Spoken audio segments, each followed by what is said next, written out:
30장 창세기 30장 25절부터 30절입니다. 또 이 일이 일어났으니 곧 라헬이 요셉을 낳을 때 야곱이 라반에게 이르되 나를 보내어 내 본토 내 고향으로 가게 하소서. 내가 외삼촌을 섬기고 얻은 아내들과 자녀들을 내게 주어 내가 가게 하소서. 이는 내가 외삼촌을 섬긴 것을 외삼촌이 아시기 때문이니이다 하더라. 이 라반이 그에게 이르되 너로 인하여 주께서 내게 복 주신 줄을 내가 경험으로 알았으므로 원하건대 내가 내 눈에서 오이를 입었거든 머무르라 하더라.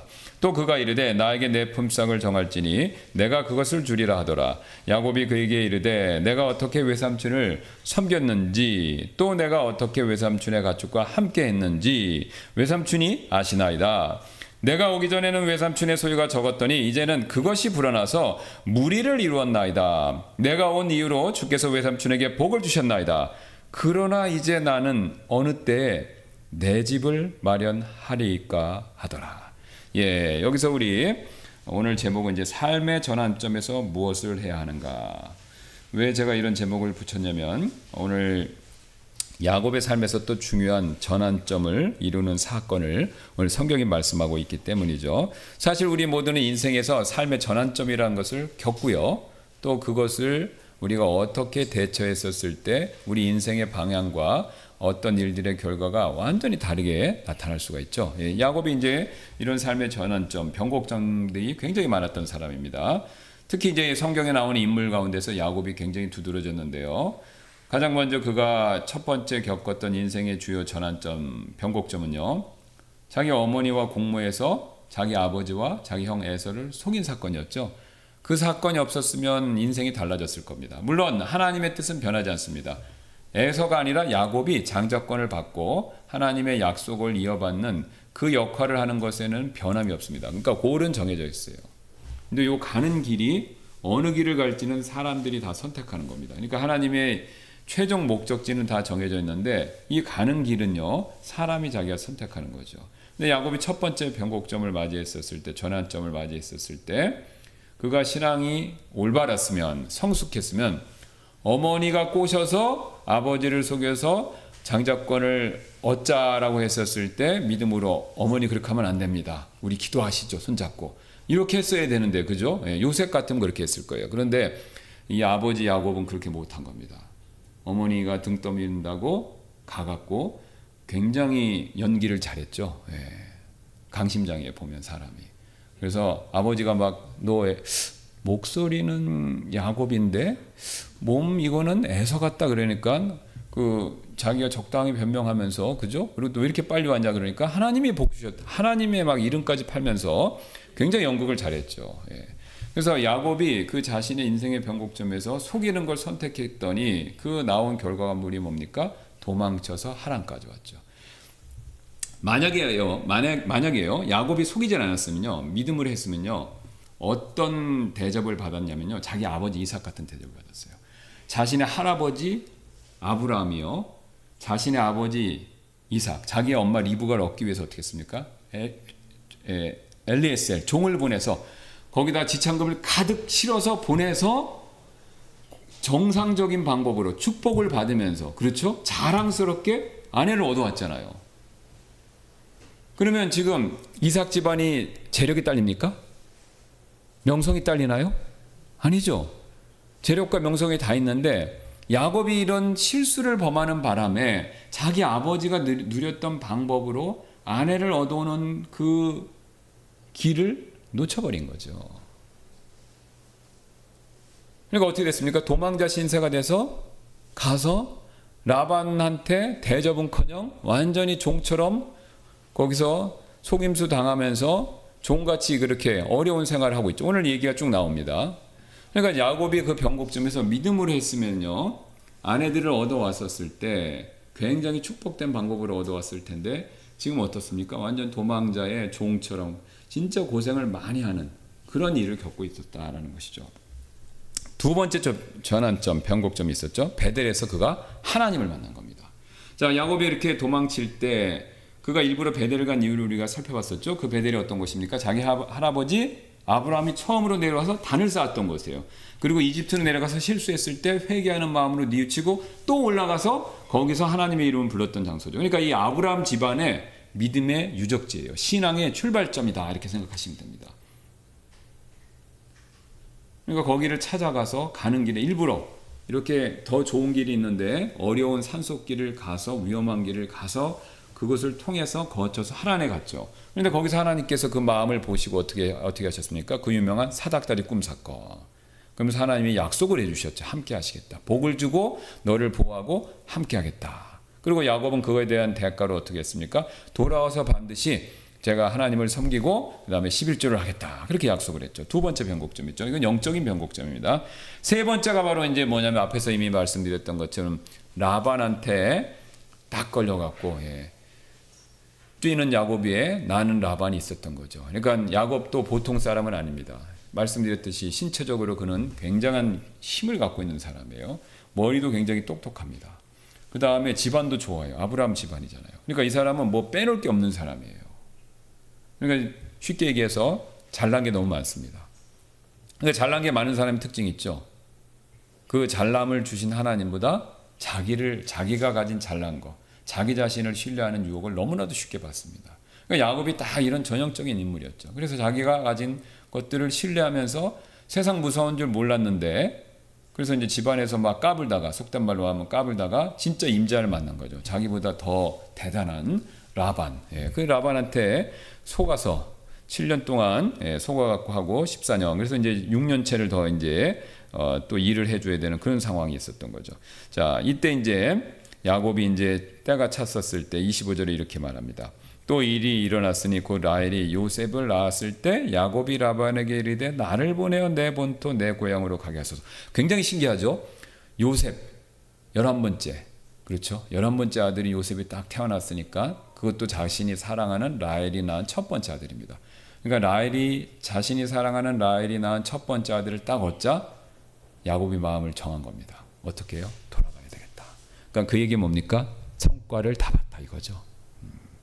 자기가 이제 라반 외삼촌 밑에서 얻을 거 다 얻었다. 이제 자식은 다 얻었으니까 이제 돌아갈 때가 됐다. 이제 이렇게 자기가 생각을 하고 그걸 얘기하는 거죠. 그래서 내가 외삼촌을 섬기고 얻은 아내들과 자녀들을 내게 주어 내가 가게 하소서. 이는 내가 외삼촌을 섬긴 것을 외삼촌이 아시기 때문이다 하더라. 그러니까 결혼 지참금값 다 냈고 속아서 또 냈고 그렇죠? 그래서 자기 외삼촌을 위해서 또 그 외 엑스트라로 일했기 때문에 제가 제 아내와 아이들을 데리고 다 가겠다. 이렇게 이제 외삼촌한테 부탁을 하고 있죠. 자, 여기서 근데 이제 야곱이 우리 같으면 뭐 그냥 짐 싸서 외삼촌 저 갈게요. 빠이빠이 하고 그냥 딱 가면 될 것 같은데 그럴 수가 없었습니다. 왜냐면요. 고대 사회는요. 가부장적 사회예요. 그리고 집안과 집안의 관계가 굉장히 중요한 겁니다. 그러니까 이 가부장적 사회에서는요. 아버지의 권위가 곧 하늘이죠. 이거보다는 훨씬 뒤의 시대 얘기지만 특히 로마 같은 경우는요 아버지가 거의 신이었습니다. 아버지가 애들을 낳은 건 아버지가 낳은 건 아니지 이제 아내가 낳잖아요. 그러면 애를 낳으면 애가 시원찮다, 약하다, 장애가 있다. 그러면 아버지가 이렇게 하면요 이렇게 이제 진짜 아버지가 이렇게는 안 하는 건데 이해하시기 쉬우라고 이렇게 하면 애를 내다 버려야 됩니다. 이 로마 사람들이 실제 그랬어요. 이거 제가 지원해서 하는 게 아니라 로마의 기록이 지금도 나옵니다. 그래서 로마는 강해야 된다. 그 당시 세계를 정복했기 때문에 그러니까 강한 사람만 살아남는다. 스파르타 같다고 생각하시면 돼요. 스파르타도 뭐 약자는 다 버리고 강자만 했죠. 그러니까 강한 사람만 살아남다. 그래서 자식을 낳고 건강한 아이만 키웠어요. 그리고 굉장히 아버지의 권위가 신같이 굉장히 높았죠. 그러니까 그런 사회에서 야곱이 거의 대릴사유 같이 와갖고 무일푼으로 결혼 지참금도 못 주고 종로를 타면서 생활을 했기 때문에 제 아내와 자녀들 다 데리고 갈게요. 이렇게 말을 할 수가 없었습니다. 말을 할 수가 없었어요. 앞에 케이스처럼 자기 아버지처럼 지참금을 막 낙타나 말에다가 한가득 싣고 왔으면 이야기가 틀려지겠죠. 근데 그게 아닌 상황에서 말을 할 수가 없었던 거죠. 게다가 더 그 당시에 이제 굉장히 이제 지금으로 생각하는 거 우리하고 생각하기 어려운 부분 다른 부분은 뭐냐면요. 가기 전에 축복을 받아야 됩니다. 내 축복을 안 받고 그냥 도망치거나 그렇게 된다. 그러면 전쟁이 납니다. 그러니까 뒤에 나오죠. 도망쳤다가 쫓아왔잖아요. 그래서 라반이 그 씩씩거리고 쫓아왔었을 때 그 오해가 풀리고 나서 축복을 해주는 장면이 나와요. 라반이 자기 그 손주하고 아내들에게.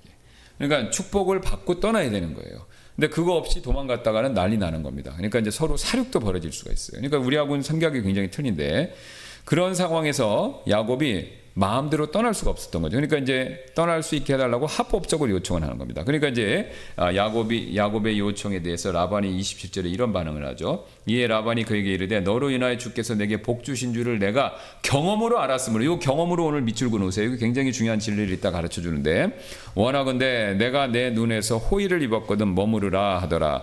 그러니까 이제 라반은 계속 있기를 바라는 거죠.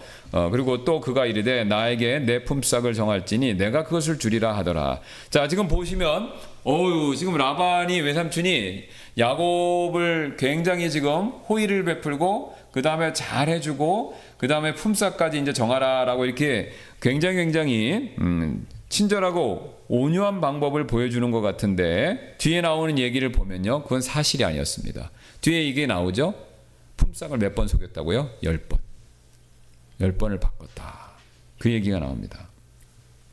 그래서 지금 라반은 겉으로는 야곱에게 잘해주면서 달래고 어떻게든 더 있게 하기를 원했는데, 사실은 정당한 대가를 주고 그렇게 하려고 한 게 아니라 앞에서처럼 속여서 계속 부려먹으려고 그랬던 거죠. 그러니까 야곱의 말처럼 라반은 덕을 많이 받습니다. 예. 그 왜 덕을 많이 받냐? 이 많이 부유해진 것이 결국은 야곱의 수고와 노력 때문이었죠. 자, 그래서 라반이 주께서 너로 인하여 주께서 내게 복 주신 것을 내가 경험으로 알았다, 그렇게 얘기합니다. 그런데 지금 여기서 너를 통해서 하나님이 나한테 복을 주셨다, 그걸 인정을 합니다. 예, 그걸 인정을 한다는 거죠. 그 다음에 하나님께서 사실 그렇게 될 수 있도록 해주신 약속이 있었죠. 왜냐면요, 이 아브라함의 집안은요, 대대로 하나님께서 주신 약속이 있었어요. 그러니까 하나님이 아브라함의 집안을 부르신 이유는 딱 한 가지밖에 없습니다. 복 주신다는 거죠. 그런데 이 복을 주시는데 아브라함 집안만 잘 먹고 잘 살라는 목적이 아니었어요. 그거는 시작이었습니다. 아브라함 집안이 잘 먹고 잘 살아서 그 다음에 그들에게 넘쳐난 복이 누구한테까지요? 다른 사람들한테까지. 다른 사람들한테까지도 그 복이 퍼져나가게 하는 것이 하나님의 목적이었어요. 그러니까 이 아브라함의 집안은요, 하나님의 복을 세상에 부어주는 통로, 수단 역할을 한 겁니다. 그러니까 수도 파이프 생각하시면 돼요. 수도 파이프가 있어야 물이 멀리 가지 않습니까? 그 파이프를 통해서 물이 계속 공급되듯이 아브라함의 집안을 대대손손 파이프를 쓰신 거예요. 이 세상을 축복하는 수단으로. 지난 주일 오후에 제가 그 오후 시간에 말씀드렸던 것처럼 하나님께서는요, 직접 그렇게 하실 수도 있지만 사람을 쓰기를 원하세요. 이게 하나님의 특징입니다. 그래서 하나님은 사람을 쓰시기 원하고 그 쓰시는 사람 가운데서 대표적인 가족 집안이 누구냐면 아브라함 집안이었던 거예요. 그러니까 야곱이 어딜 가든 관계없습니다. 야곱이 가는 곳에는요, 하나님의 복이 따릅니다. 왜요? 야곱이 잘해서라기보다는 하나님이 그 복을 주시니까. 그러니까 파이프가 강철 파이프도 있고요, 고무호스 파이프도 있고요, 플라스틱 파이프도 있습니다. 물만 있으면요, 강철 파이프가 제일 좋아 보이지만요, 물만 넘쳐나면요, 플라스틱이나 비닐 파이프도 물을 줄 수 있어요. 그렇죠? 네. 파이프의 종류의 재질에 따라서 물이 많이 오고 적게 오는 게 아닙니다. 그 파이프가 새지만 않으면요, 재질에 상관없이 물은 계속해서 공급되는 거죠. 그러니까 하나님은 복을 부어주시고 그 복을 전달하는 통로 역할을 하는 우리는요, 우리가 약하든 강하든 믿음이 크든 작든 상관없습니다.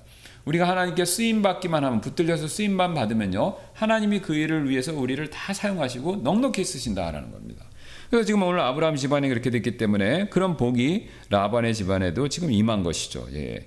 그래서 여기서 우리가 첫 번째 중요한 원리를 배울 수 있는데요, 하나님께서 주신 번성은, 복은 하나님의 목적을 이루기 위해 사용돼야 하므로 번성한 사람들은 주님의 말씀을 듣고 순종해야 된다, 이겁니다. 하나님께서 복을 주시는 것은요, 하나님의 뜻과 목적을 위해서입니다. 그냥 내가 잘 먹고 잘 살아서 많이 누리라, 이게 아니죠. 그건 기복입니다. 그렇죠? 내가 잘 먹고 잘 사는 것이 전부면 그 외에는 목적이 없어요. 그냥 이기적인 거 아닙니까? 나만 잘 먹고 잘 살면 돼. 하나님은 그래서 나를 복을 주신 거야. 굉장히 이기적인 거죠. 근데 하나님은 우리에게 복을 주시는 것이 우리의 이기적인 욕구, 욕망을 채워주시기 위해서가 아니라는 겁니다.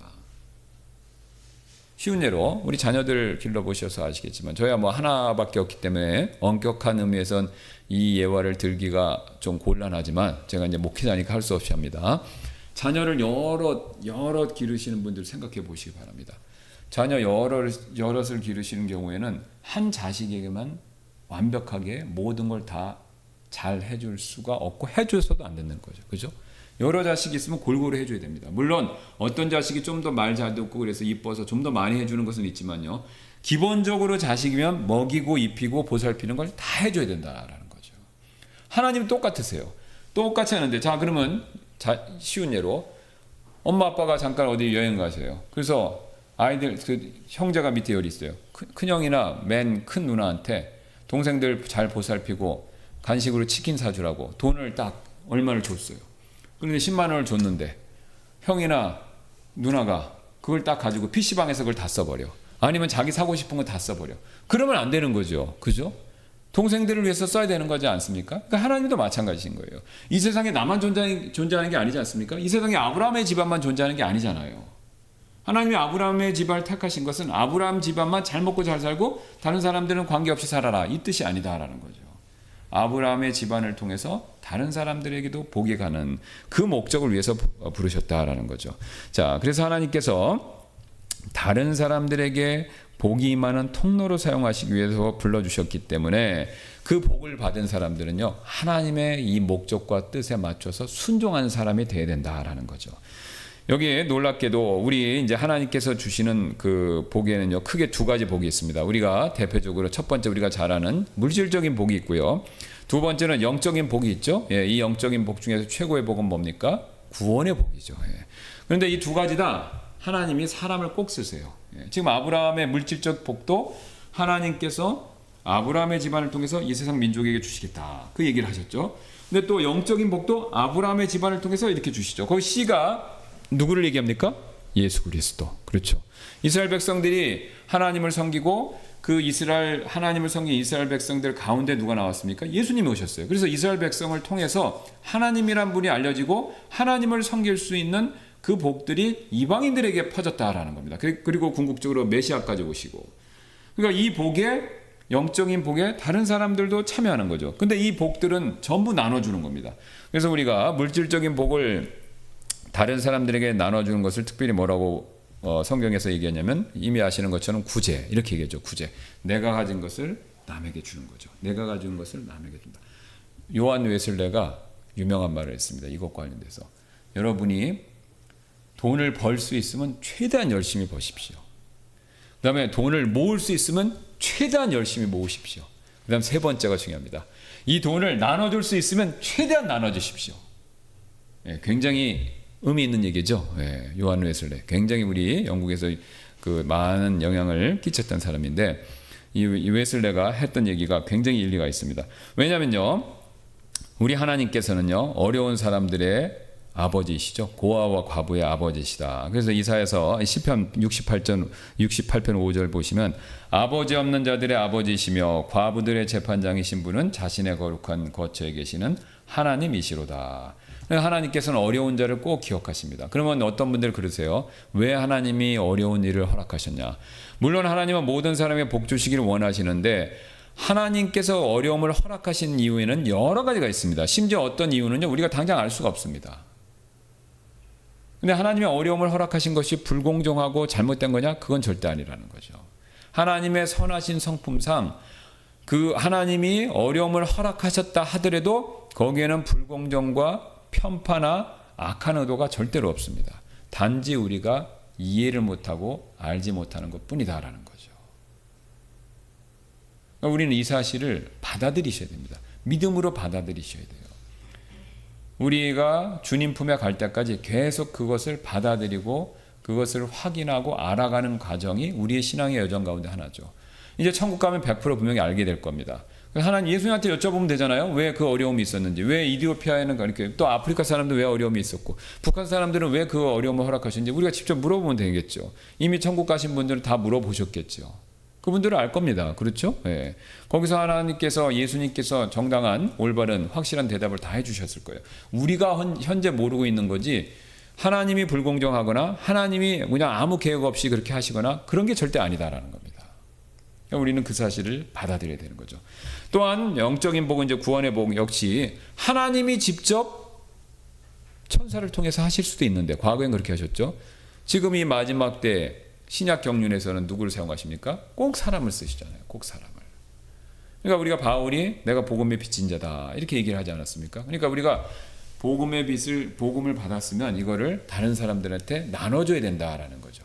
그런 차원에서 우리가 하나님께서는 우리를 다른 사람들에게 복을 베풀어주는 통로로 사용하신다라는 겁니다. 그래서 우리가 창세기 31장 16절에 이런 고백을 할 필요가 있죠. 라헬과 레아가 자기 남편 야곱을 향해서 이런 말을 한 적이 있습니다. 이제 하나님께서 당신에게 말씀하신 것은 무엇이든지 행하소서. 하나님께서 말씀하신 것은 무엇이든지 행하소서. 사실 우리가 이런 고백을 늘 해야 되겠죠. 하나님이 말씀하신 것은 무엇이든지 하소서. 하나님께서 복 주셨으면 그 복 주신 것을 우리가 영적인 복이든지 물질적인 복이든지 그 외의 복들을 다른 사람들에게 나눠주는 일에 있어서 하나님이 그것을 말씀하셨으면 우리가 그대로 행하는 것이 필요하다라는 거죠. 자, 야곱이 이제 이것에 대해서 이제 두 번째로 말을 합니다. 30장 29절 30절인데요. 야곱이 그에게 이르되 내가 어떻게 외삼촌을 섬겼는지 또 내가 어떻게 외삼촌의 가축과 함께 했는지 외삼촌이 아시나이다. 지금 이제 품삯을 정하라고 그러니까 외삼촌한테 그러면 월급 얼마 인상해 주세요. 오늘도 제가 잠깐 시내를 갔다 왔는데 노조에 사는 것 같은데 임금 인상인 것 같아요. 막 월급을 올려달라고 데모하고 막 파업을 하고 그러지 않습니까? 그러면 우리가 생각해도 야곱이 이렇게 지금 라반하고 임금 협상을 하는 거나 마찬가지인데 그럼 연봉 뭐 100%, 200% 이렇게 올려주세요. 딱 이렇게 얘기하면 되는데 야곱은 그런 방법은 안 씁니다. 야곱의 머리가 기가 막혀요. 자기가 달라는 건 맨 뒤에 얘기합니다. 처음에 뭘 얘기하냐면요. 자기가 했던 일에 대한 정당성을 제시해요. 29절 야곱이 그에게 이르되 내가 어떻게 외삼촌을 섬겼는지 또 내가 어떻게 외삼촌의 가축과 함께 했는지 외삼촌이 아시나이다. 내가 오기 전에는 외삼촌의 소유가 적었더니 이제는 그것이 불어나서 무리를 이루었나이다. 내가 오늘로 주께서 외삼촌에게 복을 주셨나이다. 그러나 이제 나는 어느 때 내 집을 마련하리까 하더라. 지금 외삼촌 저 덕분에 엄청 부유해졌잖아요. 저는 뭐예요? 아무것도 없잖아요.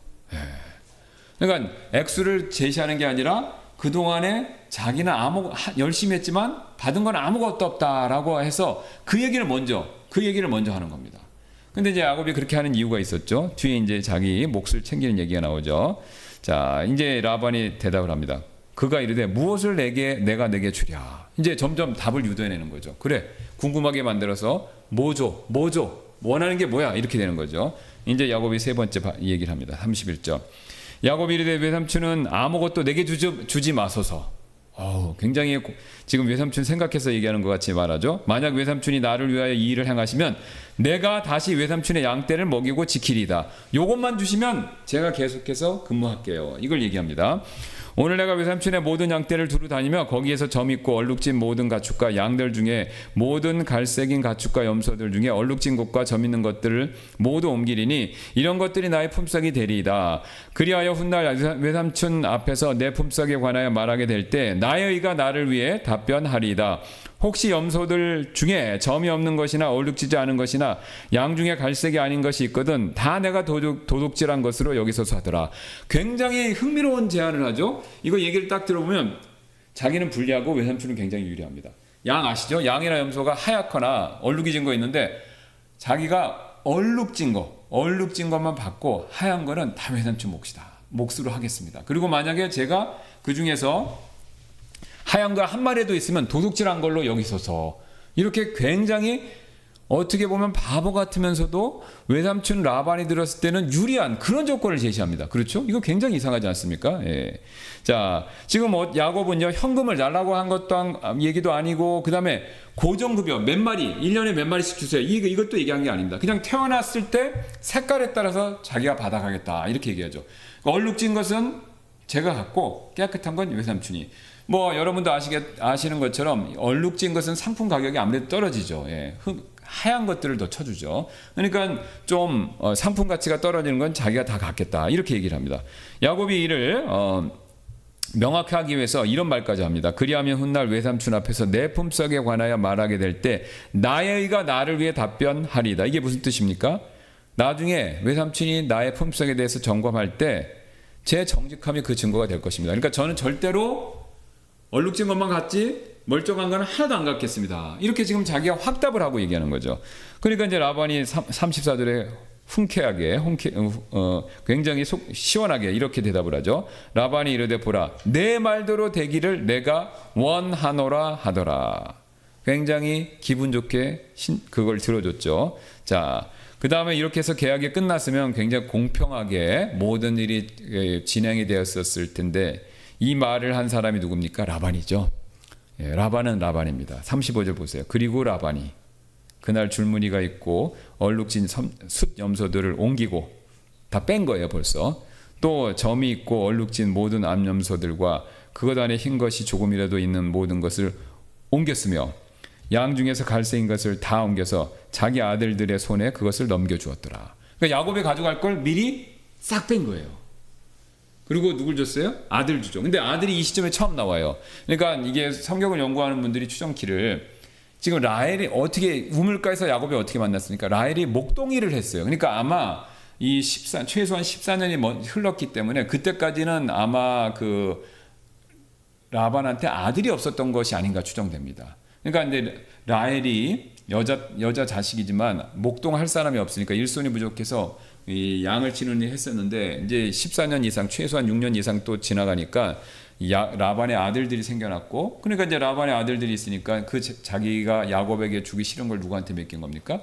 자신의 아들들한테 딱 맡겨주는 거죠. 그리고 또 36절 그 다음에 완전히 안전한 장치까지 마련하죠. 또 그가 자기와 야곱 사이를 사흘 길이 되게 벌려놓고 걸어서 사흘이나 가야 되는 길을 떨어뜨리는 거죠. 그러니까 양들이 혼자 막 헤매다가 이쪽으로 갈 일이가 만무죠. 예. 완전히 분리를 시켜놓은 겁니다. 그래서 야곱의 이에 야곱은 라반의 남은 양떼를 쳤다. 그러니까 전부 하얗게 된 것만 야곱이 맡아서 그걸 기르게 되는 거죠. 이제 여기서 뭐가 나와야 되는 겁니까? 얼룩진 게 나와야 되는 거죠. 자, 여기서 우리가 라반이 야곱을 신뢰하지 않았다라는 것을 그대로 보여주죠. 예, 그러니까 야곱과 계약을 맺어놓고도 지금 라반은요 야곱의 계약을 안 믿는 거예요. 야곱의 말을 듣질 않는 거죠. 그럼 라반이 왜 그랬습니까? 사실 우리가 라반은요 속임수에 있어서 야곱 못지않게 아니 그 이상인 사람입니다. 그런데 이 사람들이요 잘 보면요 자기 기준으로 다른 사람을 판단하는 그런 특징이 굉장히 많습니다. 그러니까 라반같이 남을 잘 속이는 사람은요 어떤 특징이 있냐면요 남도 자기를 속인다 이렇게 생각하는 게 있습니다. 그렇죠. 남이 자기가 이게 여러분 제일 조심하는 그 사기꾼을 제일 조심하는 사람이 누군지 아세요? 사기꾼이에요. 남이 물건 훔쳐갈 걸 제일 조심하는 사람이 누군지 아세요? 도둑이에요. 남이 자기를 때릴까봐 제일 신경 많이 쓰는 사람이 누군지 아세요? 주먹을 잘 쓰는 사람이에요. 그 다음에 자기 배우자가 불륜을 저지를 것이라고 제일 의심 많이 하는 사람이 누군지 아세요? 자기가 불륜 저지르는 사람이에요. 그러니까 사람은요 자기가 보는 눈으로 남을 봅니다. 그러니까 라반도 그런 거예요. 야곱 자체도 거짓말 잘하는 사람이지만 라반은 그것 이상인 사람이기 때문에 생각을 하겠죠. 이 녀석이 무슨 꽁꽁이가 있는 것 같은데 뭐 몰래 이렇게 양을 훔쳐갈 수도 있겠는데 뭐 이런 생각들을 했을 수가 있는 거죠. 그러니까 거리를 사흘길에 떨어뜨려 놓고 완전히 차단시켜 놓은 거 보면요. 그러니까 라반이 여기서 야곱을 믿지 못한다라는 사실을 보여줍니다. 그런데 야곱이 이제 이렇게 해놓고 굉장히 신기한 일을 합니다. 이렇게 떨어뜨려 놓고 이제 자기가 라반이 생각하는 것처럼 어떤 부정도 저지를 수 없는 상황이 됐죠. 그런데 30절에 이런 행동을 하죠. 또 야곱이 녹색 포플러 나무와 개암나무와 밤나무 가지를 취하여 그 껍질을 벗겨 그 안에 흰 줄무늬를 내고 그러니까 껍질 까면 하얗게 내겠죠. 흰 줄무늬를 내고 가지들 안에 하얀 것이 드러나겠다. 그러니까 싹 까서 새하얀 가지를 딱 만들어 놓고요. 그리고 양떼가 물 마시러 왔을 때 그 양떼 앞에 물구유 홈통 안에 자기가 껍질 벗긴 가지들을 이렇게 세워놓으니 이는 그것들이 마시러 올 때 새끼를 베게 하려 함이더라. 이렇게 해놓으니까 놀라운 일이 39절 40절에 벌어집니다. 양떼가 가지들 앞에서 새끼를 베니 이제 물 먹고 거기서 이제 교미를 한 거죠, 양들이. 그러니까 양떼가 자기들 앞에서 새끼를 베니 줄무늬가 있는 것과 점이 있는 것 그리고 얼룩진 것을 낳았더라. 막대기 세워놨는데 신기하게 하얀 게 아니라 얼룩진 게 나왔다라는 겁니다. 또 야곱이 어린 양을 분리하고 양떼 얼굴을 라반의 양떼 중 줄무늬가 있는 것과 갈색인 것을 향하게 하였더라. 또 그가 자기 양떼를 따로 두어 그것들을 라반의 가축에 두지 않았더라. 그러니까 낳은 가축들을 따로 모으고 계속해서 나머지 가운데서 어떻게 한 겁니까? 또 그 방법을 써서 낳게 한 거죠. 그러니까 새끼가 낳는 족족 다 어떻게 누구게 되는 겁니까? 자기게 되는 거죠. 그럼 여러분 생각해 보세요. 여기 100마리가 하얀 양이 100마리가 있는데 이 100마리가 새끼를 낳아요. 2마리씩 낳으면 200마리지 않습니까? 근데 200마리가 거의 자기게 되는 거예요. 근데 이 100마리는 그냥 가는 게 아니라 시간이 지나면 또 죽지 않습니까? 그러니까 이거는 줄어들고 이거는요. 점점. 그러니까 원래 있던 100마리는 하얀 거에서 그게 200마리, 300마리가 됐지만요. 하얀 건 거의 없어지고 다 얼룩진 게 되는 거죠. 완전히 놀라운 일이 벌어진 겁니다. 자, 여기서 이제 우리가 역사적으로 이 방법이 도대체 뭐냐라고 해서 굉장히 분부한 해석이 있었습니다. 다양한 해석들이 굉장히 많았어요. 근데 제가 쭉 조사를 해보니까 딱 2가지가 설득력이 있습니다. 첫 번째 해석은 뭐냐면요. 하나님께서 야곱에게 어떤 특별한 이 동물의 그 임신과 관계된 그 유전자와 관계된 지식을 주셨다라고 이렇게 보는 겁니다.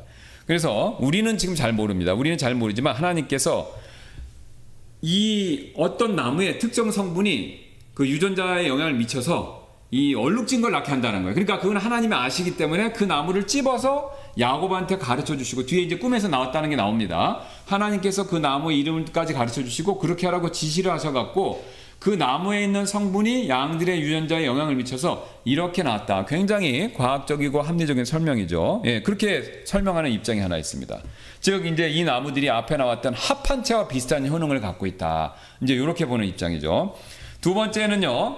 이런 나무에는 그런 효능이 있는 건 아니다. 그런 효능이 있는 건 아닌데 하나님께서 단지 믿음의 표시로서 이렇게 하라고 가르쳐 주셨고 야곱이 하나님의 이 말씀을 믿고 나무를 꽂았더니 하나님이 역사하셔서 하얀 양의 새끼들이 태어난 게 아니라 염소 새끼가 태어난 것이 아니라 얼룩진 것이 태어났다. 이게 마치 뭐냐면요. 노뱀 아시죠?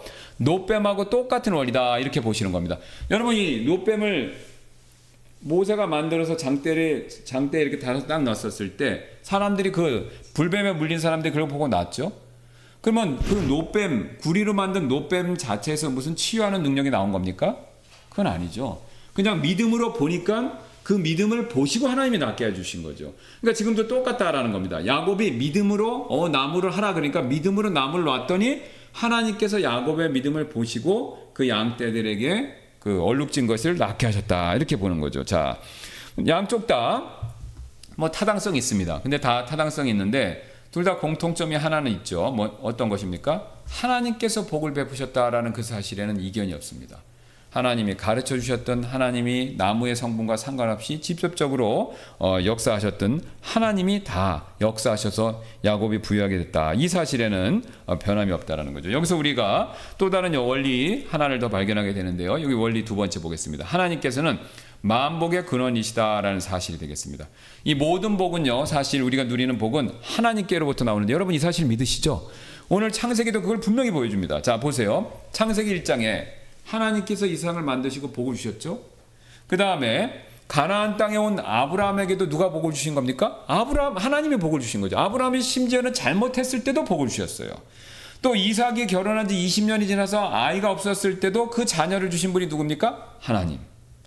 그리고 레아하고 라헬의 태를 열어서 자식들을 주신 분 또 누구십니까? 하나님. 그렇죠? 지금 오늘 이 사건에서는요. 가축의 태를 열어주신 분도 누굽니까? 하나님. 그러니까 하나님이 이 창조 세계의 모든 것들, 사람, 심지어는 동물의 가축의 새끼까지 그 복을 주관하시는 분은 하나님이다라는 것을 지금 거듭 강조하고 계신 것이죠. 예.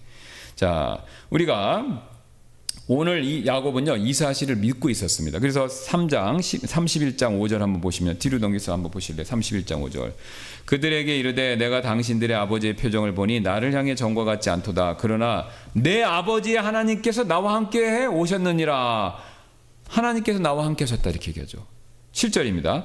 그런데도 당신들의 아버지가 나를 속여 내 품삯을 12번이나 바꾸었으나 하나님께서 그가 나를 해치는 것을 허락하지 아니하셨느니라. 바로 나를 허락하지 않으셨다 이렇게 얘기하죠. 나를 해치는 것을 허락지 않으셨다 이렇게 얘기하죠.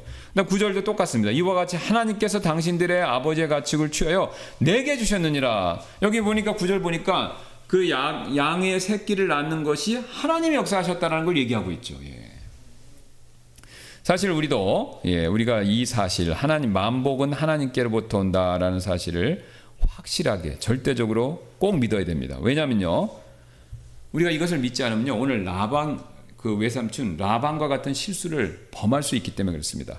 오늘 라반이나요 야곱이나 둘 다 하나님께로부터 복이 왔다라는 것을 인정하는 장면이 나오죠. 한번 27절 한번 보세요.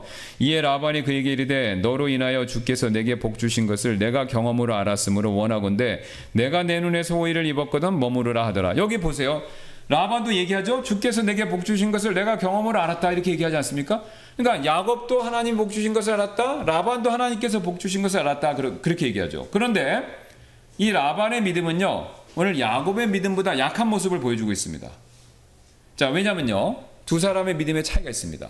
둘 다 하나님이 복 주신다는 걸 인정했어요. 근데 두 사람의 믿음에 차이가 있어요. 왜냐면요 이 야곱의 믿음은요 하나님께서 복 주신다라는 이 야곱의 믿음은요 하나님의 말씀에 근거한 것이죠. 베델에서 사닥다리 가운데 나타나셨을 때 창세기 28장 13, 14, 15절 보세요. 하나님이 말씀으로 복을 주신다 말씀하셨어요. 그런데 라반의 그 믿음의 근거는요 말씀이 아닙니다. 뭐예요? 경험이에요. 야곱은 하나님의 말씀에 근거해서 만복의 근원이 하나님께로부터 온다 이걸 알았고요. 라반은요 경험을 통해서 아는 거예요. 근데 경험을 통해서 아는 라반하고 말씀을 통해서 아는 야곱하고 두 사람의 믿음 사이에서 차이가 나는 겁니다. 야곱의 믿음이 훨씬 크다라는 것을 보여주고 있죠. 자, 여러분 여기서 우리 체험신앙, 경험신앙의 한계를 봅니다. 우리가 경험이 필요해요. 저는 절대로 경험이 필요 없다 얘기하는 게 아닙니다. 근데 경험에 앞서서 뭐가 있어야 돼요? 말씀이 있어야 돼요. 말씀 위에 경험이 있어야 되지 말씀 없이 체험, 경험 위에 말씀을 쌓으려면요 신앙이 거꾸로 돌아갑니다. 이 순서를 바꾸지 않도록 조심해야 되죠. 자, 야곱은요 라반은요 모든 복이 하나님께로부터 나온다라는 사실을 체험을 통해서 믿기는 믿었지만 야곱처럼 말씀에 근거한 것이 아니었기 때문에 그는요 결국 결정적인 순간이 되었었을 때 사람의 방법을 씁니다. 사람의 방법. 지금 라반이 야곱을 보내려고 안 하죠? 라반이 어떻게든지 야곱을 데리고 있으려고 그러죠?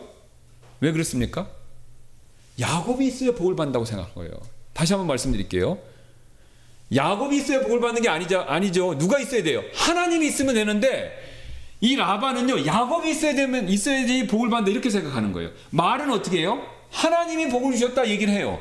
근데 실제는 어떻습니까? 야곱 때문이다 생각하는 거죠. 이게 라반의 신앙의 문제점이었다라는 겁니다. 그러니까 야곱을요 앞에서 이미 살펴봤던 합한채처럼 생각한 거예요. 여러분 레아의 아들 베냐민이 그걸 찾아왔잖아요. 라헬이 그걸 가져갔죠. 샀죠. 남편하고 바꿔갖고 샀죠. 그런데 결국 라헬이 아이를 가졌습니다. 근데 그 아이를 가졌던 것은 합한채 때문입니까? 하나님이 아이를 갖게 해주신 겁니까? 하나님의 아이를 갖게 해주신 거죠. 근데 레아나 라헬을요 그 믿음이 적어서 합한채 때문에 싸웠어요. 하나님이 주시는 것 같기도 하지만 합한채도 효과가 있을 거야 이렇게 생각한 거죠. 어쩌면 합한채가 더 효과가 있을지도 몰라. 사람이 다급하면요 지푸라기라도 잡으려고 하는데 믿음이 약하면요 하나님이 아니라 다른 걸 잡으려고 합니다. 그러니까 오늘 라반도 똑같은 걸 보여줘요. 어쩌면 자신의 딸들과 똑같은지 모르겠습니다. 말은 하나님 때문이다라고 자기 복 받았다 해놓고 결국은 누구를 꼭 잡아서 그 복을 계속 유지하려고 하고 있습니까? 야곱을. 이게 라반의 신앙의 문제점이었다라는 것이죠. 우리 역시 마찬가지가 되는데요. 우리도 라반처럼 입술로는 저와 여러분이 하나님이 복을 주시는 거야, 이렇게 얘기를 하지만요, 말씀의 근거에서 그걸 확신하지 못하면요, 결정적인 순간, 특히 삶의 변곡점이 되었었을 때 오늘 라반처럼 행동할 가능성이 높습니다. 내가 가진 능력, 내가 가진 돈, 내가 가진 명예, 내가 가진 학력, 이런 것들이 나에게 현재 누리는 것들을 준다라고 착각 아닌 착각을 하기가 매우 쉽다라는 거죠. 그러니까 이걸 꽉 붙들려고 합니다, 사실은. 근데 아브라함은요, 훌륭해요. 그 순간 하나님이 테스트 하셨을 때, 자 보세요. 이제 아브라함에게 얼마나 부푼 소망이 있었겠습니까? 이제 어렵게 25년 만에 아들을 낳았어요. 근데 이 아들을 통해서 큰 민족이 나올 겁니다. 그런데 하나님이 그 아들을 바치라고 그런 거예요. 그러면 아브라함 생각에 이 자식을 바치면 내 뒤에 나올 후손들은 다 끝나는 건데? 그 생각을 할 수 있겠죠. 근데 아브라함은 신앙이 성숙했기 때문에, 하나님이 복을 주셨기 때문에, 비록 내가 우리 아들 이삭을 바친다 하더라도 하나님께서 책임져 주시겠다라는 생각을 가지고 바쳤던 거죠. 그러니까 여러분, 우리 신앙이 커지고 현재 상태에 머무르고, 이거는요, 바로 이런 변곡점에서 우리가 무엇을 선택하느냐에 달려 있습니다. 하나님 우리에게 좋은 거 많이 주셨죠. 그런데 결정적인 순간에 그걸 붙들면 안 됩니다. 물론 말로는 다 하나님 주셨다 하죠. 그러나 실제적인 문제가 왔었을 때 그때 뭘 붙드냐가 우리 신앙의 현주소다라는 거죠. 그러니까 우리가 그거를 인정해야 됩니다. 그걸 인정해야 돼요. 인정하고, 나도 라반 같은 면이 있구나. 그리고 그걸 인정하면요, 우리가 하나님 앞에서 엎드릴 수가 있어요. 왜? 나는 내가 잘 믿는다 생각하면요, 엎드릴 이유가 없습니다. 나 신앙생활 잘하는데. 바리새인들은 신앙생활 잘한다고 생각하니까 예수님 앞에 엎드리진 않았잖아요. 우리가 그걸 엎드려야 하나님 앞에서 인정하고 하나님께서 믿음의 힘을 주시는 거죠. 그러니까 야곱이 오늘 그런 일을 보여주고 있죠. 자기가 이 일을 했지만 자기 내 힘으로 한 게 아니다. 자기 와이프들한테 뭘 얘기합니까? 하나님이 나한테 주셔서, 하나님이 주셔서 이걸 당신의 아버지가 못 가져간 거다. 그런 고백을 하죠. 라반하고는 굉장히 반대로 하는 거죠.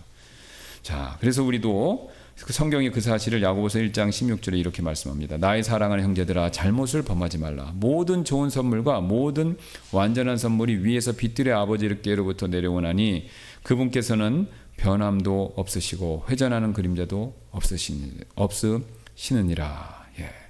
하나님이 다 주시는 겁니다. 하나님. 근데 우리가 입술로 고백만 해서 멈추면 안 됩니다. 그건 라반같이 되는 거죠. 하나님이 실제로 주신다라는 것을 삶의 변곡점에서 우리가 인정하고 그거를 붙들고 그것에 대해서 그대로 앞으로 나가야 된다는 거죠. 이게 우리가 야곱처럼 믿음으로 더 나아가는 그런 신앙이 된다라는 것이죠.